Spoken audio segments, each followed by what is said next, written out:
Welcome to Bears in Exile. Today is Friday, October the 19th, and this is the market overview for the weekend. Looking at the Dow, SPX, VIX, TNA, UUP, FXE, GLD, GE, Apple, XLF, JP Morgan, and anything else that happens to go our way. Okay, so I missed I missed today, most of it, and which really stinks. But beyond that, this was rather excellent. I mean, this entire past week, been watching the secondary reset go underway. We were warning the last two market days in particular that time was almost up, and we were just waiting for the turn. And would you know it, it would have to be today. And wow, what a doozy! The Dow down 205 points. Very, very nice. We were looking at the well, everything deteriorating, especially last night, and yeah, today getting the down tick, and of course resolving it intraday in a spectacular fashion. Going deep into the long-term moving average bar, and rejection of the major price consensus level. What can you say?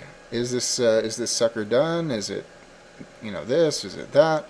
Well, let's take a look. We now have definite descending highs, and we're waiting to see if we can get a break of the current low. We know that we have descending lows, so you could look at this and say, oh, we have something that could resemble a channel, possibly, maybe. And just for fun, I'm going to connect those two, and just for fun, I'm going to connect these two. And that looks really nice. Very parallel, very pretty. So, what else do we have? Well, we no longer have a topping area that we've been talking about. We have the secondaries finally going to meet 14-day RSI moving average, which is still headed on its way down, and MACD histogram, everything moving on down. So, daily, absolutely, looks totally bearish. We know that we'll have resistance at the halfway mark of this big red candle. Can we break this previous low? I think that we can. And if we look at this, there's plenty that we can see. Well, for one, we can break this out, no problem. But we'll run into a descending trend line. And if it just takes a day or 2 days to meet, where would that descending trend line meet up with? Well, it would meet up with these lows back here, and that would be a logical area for it to connect, intersect, and be caught. And that would catch a lot of people off guard if it were to hit this level and bounce, because you would see a low broken. A lot of people would go short, and then boom, it hits, and then up it goes, presumably for another lower high, maybe even as high as up here, somewhere that would be really, really mind-boggling or whatever to see it jump like that. Of course, that would be another lower high, but it's all too early. It's a lot of conjecture, but it certainly seems logical to me, and it certainly would appear from secondaries that we can go and break this low. And anyways, I'm getting ahead of myself. Moving on to the 60-minute time frame. Wow, pretty darn cool. We can see the previous low over here. We can see the descending trend line here, and we can see that yeah, there's a short-term bubble here. We don't have an uptick or anything like that to say that, hey, this needs to go up at this moment.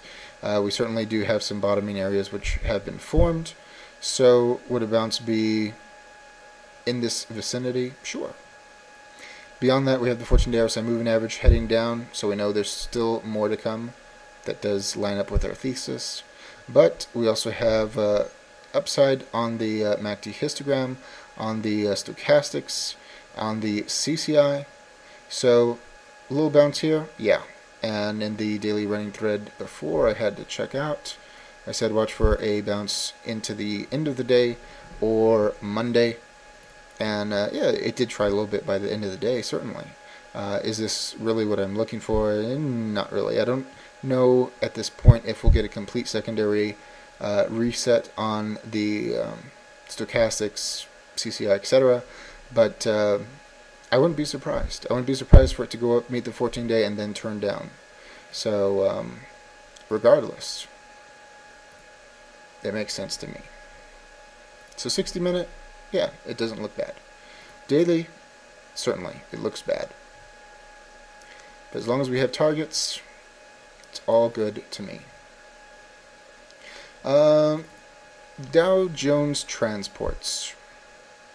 We talked about this on Thursday night with the Hanging Man and, I'm sorry, Inverse Hammer. And wouldn't you know it, downtick today, and it was resolved intraday. Ooh, I can't talk, it's late. And this one was different, with the 14-day RSI moving average still moving up and everything moving down. So, interesting. Do I think this one is going to fall apart? No. I think at the most you'll get a complete secondary reset, and then it will go back up to meet the 14-day on its trek to the top. That would be good for the markets overall. So, we can assume from this that, perhaps we'll be looking at a retest of the long-term moving average bar, which is collapsing into a flat line. Notice we came up, we broke out of it, and it's coming back for a kiss. That is normal, that is healthy. The question is, can it touch it and bounce off? To that end, we just don't know yet. SPX. Yeah. Very similar to the Dow. There's nothing really extra to say here. Everything that applies to the Dow applies to SPX. In the case of the descending lows, the descending highs, the only thing that was extra interesting here to me was we had this ascending channel, which we broke down from. We came back up, we didn't quite touch it, but failing before even touching it, it's not a good sign, and down she goes. How about this one? Can we make a channel? I think that we can, and it's not as spectacular as the Dow, but take it for what it is. It's not as pretty as the Dow. I mean, it's not bad, but yeah, not as pretty. Matter of fact, I got this a little bit off. Yeah, it's still not as pretty as the Dow. So going on to the VIX. Wow.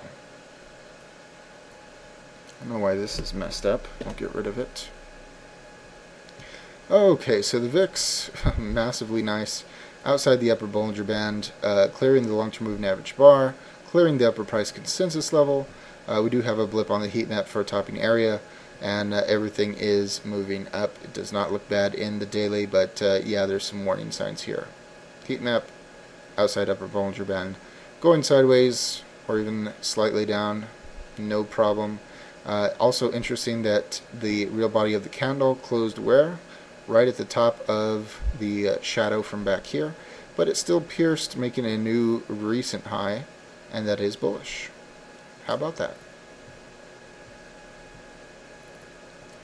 Going on to TNA. Ah, very interesting. We had this descending channel that we've been looking at. And where does it bounce by the end of the day? The stinking bottom of the channel. So yeah, that makes a lot of sense to me. Everything is moving on down.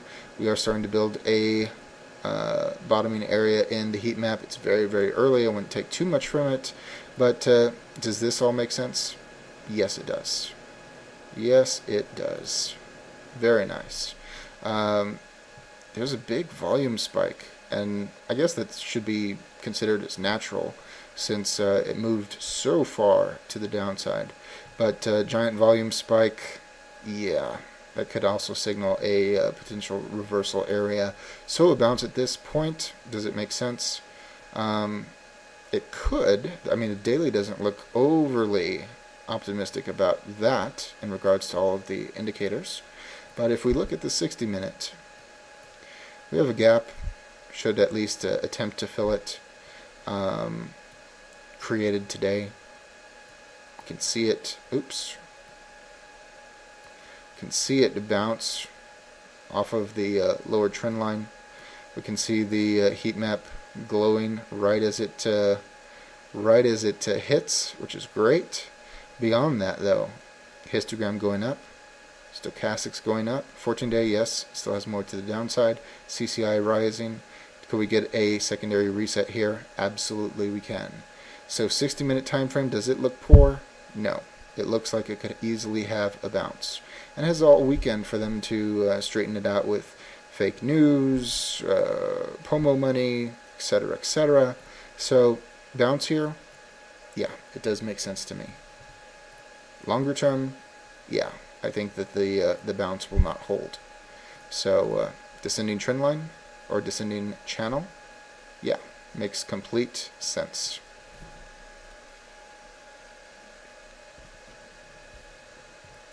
And UUP, the dollar. Look at that. We had this wedge. It broke down from it. It was totally crazy. We were in danger of testing the previous low. We noted that it was outside completely, the lower Bollinger Band, and we had a blip in the heat map. Thursday, bounced back into it, which is what it's supposed to do. And today, bouncing back inside the wedge. Very interesting, and very bullish, actually. We have no topping area in the heat map. This one easily can go up higher. It would be natural for it to go to the major price consensus level. That would still be a descending high, a lower high, and coming into contact with the long-term moving average bar. There would this would be a huge resistance point. Beyond that, everything's still moving up. So yes, it does look bullish in the daily, which makes sense with it jumping back inside the pattern. So not bad. Not bad. Of course, it would be completely horrible for the bears if this were to all of a sudden fail come Monday and fall back outside of the wedge. That would be really, really good for the bulls, and it is entirely possible. So I would not count my chickens before they hatch at this point. It looks encouraging, but you just have to be skeptical, I suppose. U.S. oil. Aha! Now this one looks really poor. We had this potential ascending channel. It had been hit a couple of times, held. Today, gapped up, fell to pieces, and broke that ascending line. We do have a blip in the heat map. We do have all of the secondaries decreasing. But look at that. 14-day RSI moving average moving up. We could have a secondary reset here and then end up with something that is really darn bullish in the coming, I don't know how long this would take, 3 days, market days, 4 market days, something of that nature. And then you'd have really nice alignment for move up in oil, which would be really good for the market. So something to think about. Going on to CompQ, the NASDAQ. Wow. That is amazing. Where is it? Well, we're coming in on the 200-day moving average, which is a ways away. And the bottom of today's candle lines up where? With this little bottoming area right here. Is this a place where it could get caught? Yes. Secondary wise, stochastics moving down, CCI moving down, RSI moving down, histogram moving down, MACD moving down. We do have some positive divergence in the MACD histogram. This is a bit much. Could it get caught here? Yes. But we have a gap here. We have a gap here. And we have a really big gap right here. Of course, this one would mean breaking the 200-day moving average, which would be massively bearish. But is there enough room in all the secondaries to get that low? I don't think so. But that's just my first inclination. And 60-minute time frame, since this one was worse than the Dow, worse than SPX, worse than everybody. What do we see here? 60-minute time frame, we have excessive separation, we have wobble. There is a bubble here, short term, forming a really strong bottoming area. 60-minute time frame. Yep, 14-day RSI moving average still moving down, so there is more to come. But histogram moving up, CCI moving up, stochastics trying to loop up. We could have a partial secondary reset here, and that would probably fix all of this. Natural point for this would be this previous low right here at essentially 30.40. If we had an uptick right here, where would that take us? 30.40. How about that? How about that?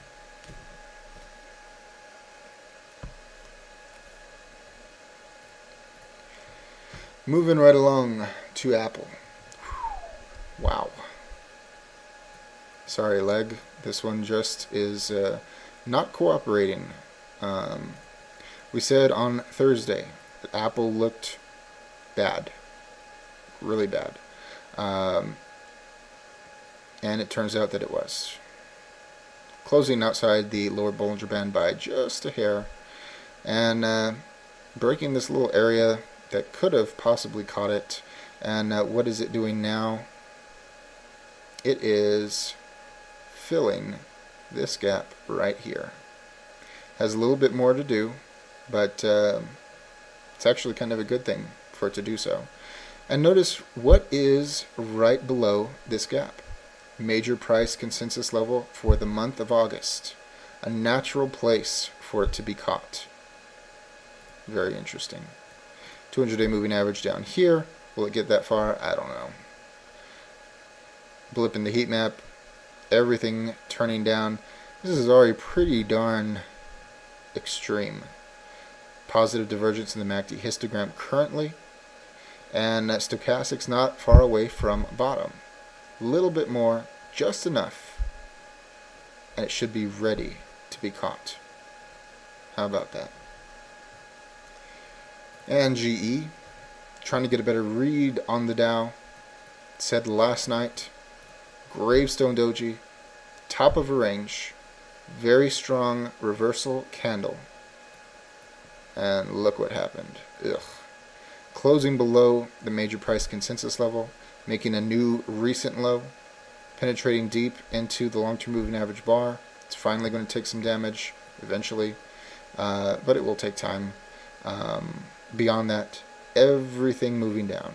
Everything moving down. Very nice correlation. This is massively bearish in the daily time frame and does not speak well for the Dow. Where would be a probable place for this to be caught? That's a really good question. Maybe the lower price consensus level, which ends up filling this gap right here. It's one of the few that exist in this huge run-up. Beyond that, I don't know.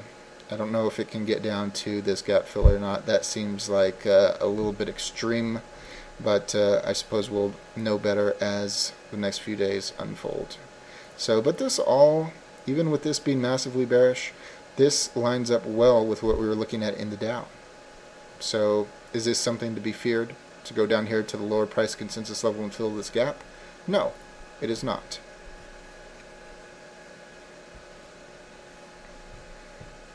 Moving on to gold.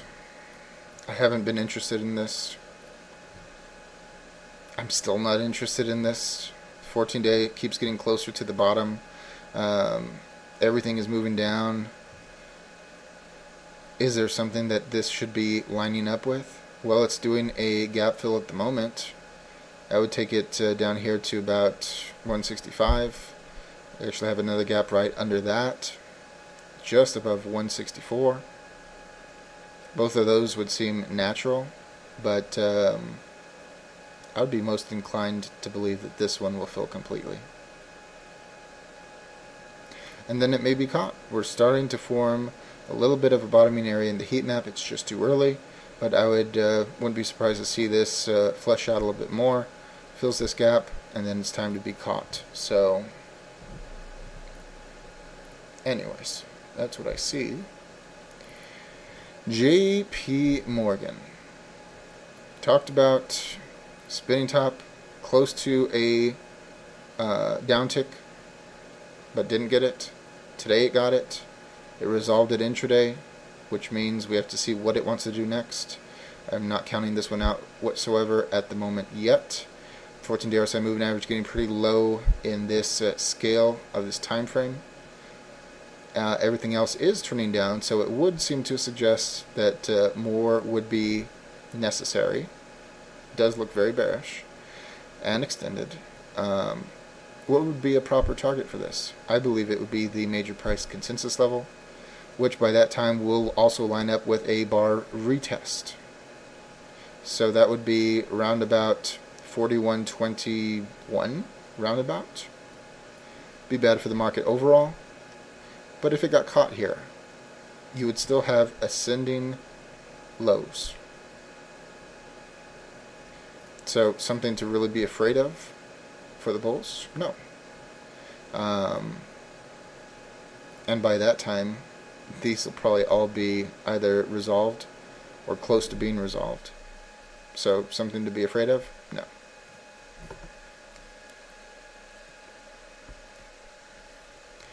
And XLF, the financials as a whole. We're saying on Thursday looked better than JP Morgan, which it did. Didn't save it today, but notice it's not nearly as close to the previous lows. So it actually is still in a better position than JP Morgan. It did get a downtick today. Downtick was resolved intraday. We have to see what it wants to do next. Notice the 14-day RSI moving average in this scale. Yes, it's clicking down, but yes, it's already low. Plenty of room to move to on the downside on all of the other secondaries, but it'll take more of a push to get them to actually race down here to the bottom.